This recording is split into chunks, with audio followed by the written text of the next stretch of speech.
Welcome back, fellow gamers. I have for you today Commander Deck Tech for Grimlock Dinobot Leader. Now, yes, before we jump into anything else, I realize that this is not a legal deck. This here and this video is really just for those casual Commander players that are playing around the kitchen table that want to have a bit of fun. This is a great card. It doesn't really do anything too crazy except for, convert a Transformer toy into its other mode. Really, that could be ignored and you just look at it as, pay 2 mana to transform Grimlock Dinobot Leader into his other awesome self, the dinosaur self.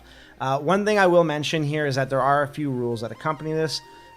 One, before we even actually jump into rules, is that before you can play this card, you should really talk to your play group to see if they would allow it. Now, this might open up a can of worms in the sense that there's other cards that can be played. Another one is the Swords of Dungeons & Dragons, which in my opinion isn't that bad of a card. But when you look at other silver bordered cards like, the Nerf Blaster one that's coming out, or that was bunched in with the exclusives that Grimlock came from, we look at a bunch of other cards from Magic's past that are silver bordered, like Cheaty Face. Cheaty Face isn't necessarily a card that I would ever want to play with. They make the games too gimmicky. But in this case, I think Grimlock is a fair card, so I've made that case to my playgroup. I'm a child of the 80s. I love this card. I love Grimlock. I love the Autobots. I love the Decepticons, so why not? So here, the official rules that Mark has talked about. Well, the official as silver bordered can get. I just want to clarify a few things before we jump into the actual deck tech here. So yeah, I know we are approaching like a minute and 30 seconds, so we will hurry up. Grimlock's ability applies to creatures with the subtype dinosaur, artifacts with the subtype vehicle. So for Grimlock's ability, all he cares about is that there's vehicle that's printed in that subtype. The fact that you're then transforming it into a creature, it doesn't lose the ability for Grimlock. It doesn't care. Both sides of a dual face card also count as long as one face uses the text transform, as long as it cares about it transforming into something. So in this case, meld cards do not count because they don't reference transforming at any point, even though that's kind of what they do. The aspect of, just caring about transforming is what it's all about.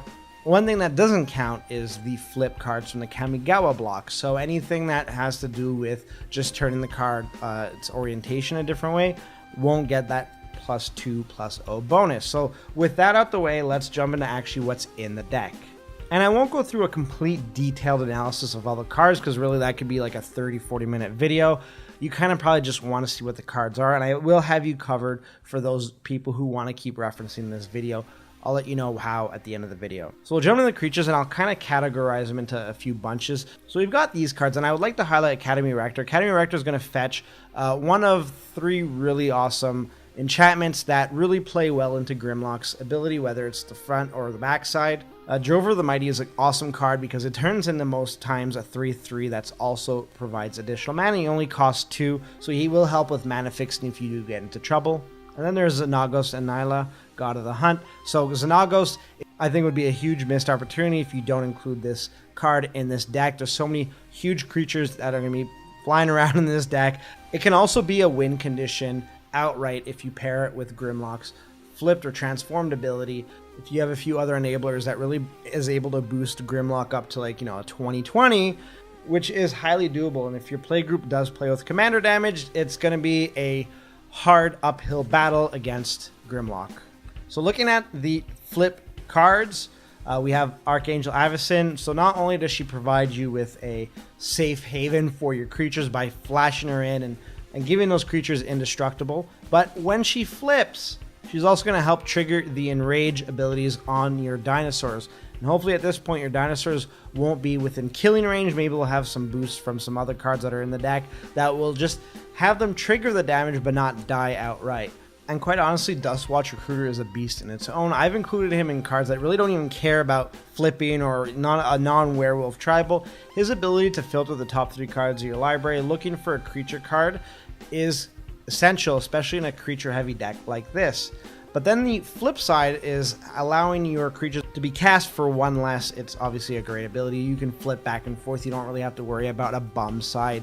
And then there's, of course, Ulrich, who was kind of like that failed attempt at getting a werewolf tribal commander out there. It wasn't the commander that people wanted to see, but he still has a place in this deck, which is kind of cool because I don't really see Ulrich played that often. But having a 6/4 that bestows 4/4 onto another target creature. And then when he flips, he's able to fight. He's going to be an 8/6 when he flips, maybe even higher depending on how you distribute your +1/+1 counters. So before we get into the dinosaurs, we'll look at vehicles. And while vehicles aren't classified as creatures, they do turn into them, and Grimlock does care about them, so we're going to talk about them before we get to dinosaurs.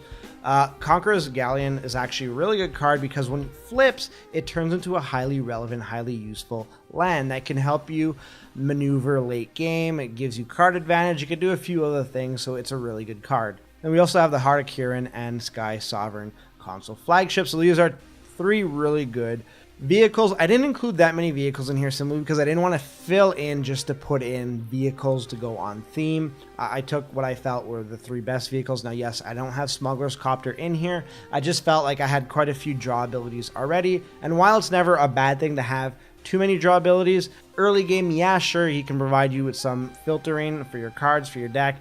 If you want to include him in your deck, or if you want to include Smuggler's Copter in your deck, by all means. Like, this is not the right list of cards. Go for it. I just didn't feel like having him in here, but I could see people making a case for having him. All right, on to the dinosaurs. So on the dinosaurs, we've kind of got that theme that they're big, they're bad, and they're going to do a bunch of damage, especially having that +2 attack. So there are ways that the dinosaurs synergize with each other. That's obviously one of the ways that Dinosaur Tribal has gone. One thing I will mention is I also look at Githas, and I was originally going to make this deck completely Dino Tribal, but then I looked at why would I want to play Grimlock over this card. 9 times out of 10 I would want to just play Githas, so that's why I moved away from having just a Dino Tribal and included some flip cards and some vehicles to really play on all aspects of Grimlock's ability. Still, this is a card that should totally be in here, so I'm not going to say no, not put it in just because he's theoretically a better tribal commander. He's still an awesome card. So moving on to our instances, this here is really I looked at spot removal. I want to be able to get rid of certain problem cards. Our sorceries, I was looking more at either tutoring or just getting some of the cards we might need. Kindred Charge, I guess, would be the standout, where I'm obviously going to pick Dino here, and I have quite a few big dinosaurs that I'm able to get duplicates of and just plow into my enemies with. So because I've touched on instant sorceries, I don't have any mass removal in here, and I looked at it. I could theoretically, I was looking at Wrath of God as one of them, and even Day of Judgment, but I decided that, my creatures are going to be huge, they're going to be big. If anything, I'm going to get my board Wrath and not the other way around. I'm going to have some fight abilities where I can just pick off the creatures that I want to and really sculpt my board the way I want it to, not have to worry about hitting that reset button. Every play group is different, so if you are in a situation where you might need to wrath the board quite a few times because your friends are playing, let's say, lots of tokens, or they just happen to be able to get out and ahead quicker than you will, well, in that case, feel free to slot in some wraths. I didn't include any. Moving on, we do have our enchantments, so I did mention something about Academy Rector. So the highlights of what I would probably get with Academy Rector are Aestheticism, Beastmaster's Ascension, or Miles Area. The main reason here for Miles Area is that you are going to be able to boost your creatures up during the game, and if you're actually able to get to a 20/20, well, you can just flat out win the game. It is a win condition. The other cards that I've included in here for enchantments are obviously great. And then we have our artifacts. So Mana Rocks is the name of the game here. We do have a few other non-mana rocks. As for Planeswalkers, we obviously have both versions of Huatli. We've got Dominant Raid and Arlen Court. So Arlen Court doesn't really take advantage of Grimlock's ability, but the flip side of Arlen is quite good. The +1 gives your creatures +1/+1 in trample, and the ultimate is a win con if you have a good board presence. Now, with all those cards mentioned, one thing I will touch upon, I'm going to flash up my actual deck list. I'm going to flash up my own land base for this deck. Mana bases are quite volatile depending on your budget, so that's why I don't want to dive too deep into it. I have on here the list of what I'm playing with. If you'd like a detailed list and detailed rundown of what I really have in the deck without having to rewatch this video 1,000 times, I have the link to the tapped out page that this deck resides on. So you can check that, you can look at the lands there. And the only reason I'm not diving too deep in the lands is that somebody who has like $1,000 budget and somebody that has like $100 budget will have varying mana bases. And mana bases are the most expensive part of most decks, especially multicolored decks. So that's why I'm not going to say, go out and get a Savannah, a Gaia's Cradle, because maybe you can't afford it, and that's fine. That's something to build up to if ever that's something that interests you. Maybe you don't want to own, a $100 piece of cardboard. The name of the game with lands is try to get your mana base as diverse and as robust as possible. Make sure you have an option to tap for multiple manas.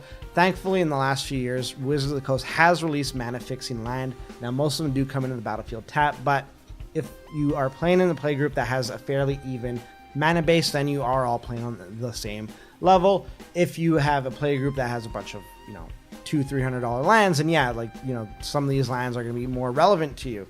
So there you have it. That is my list for Grimlock. I would love to know what you think. Now, obviously, this isn't a completely optimized, turn 5, tier 1 commander deck, but the name of the game here is really for us to have fun. It is, after all, a silver bordered commander that's leading this deck.